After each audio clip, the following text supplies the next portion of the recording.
உன்ன மாதிரி ஒருத்தர் பிறக்க போறேன்னு தெரிஞ்சிருந்தா உன்னை நான் பெத்திருக்கவே மாட்டேன். கொஞ்சம் பார்த்து பேசுறியா? இப்ப நீங்களும் என்ன திட்டுறதுக்கு ஆரம்பிச்சிட்டீங்களா? அம்மா, நீ என்ன அம்மா நான் கூப்பிடாத. வேற நான் உங்களை எப்படி கூப்பிட்டோம்? நானும் சொல்றேன்ல.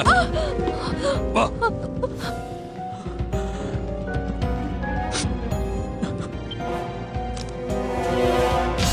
ரொம்ப நாளுக்கு அப்புறம் வெளியில வந்திருக்கோம்.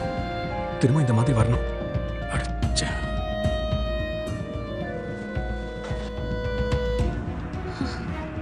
ஹலோ. இப்ப புரியுதா நான் எதுக்காக அப்படி சொன்னேன்னு?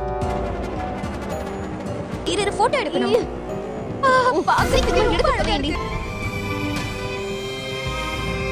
உன்னை பார்க்கும் போது எங்க எல்லாருக்குமே நீ ரொம்ப சாந்தமானவ, நல்ல பையனு தோணும். ஆனா இதுக்கு மேல உன்னை பார்க்க முடியாதுன்னு தெரிஞ்சதுக்கு அப்புறம்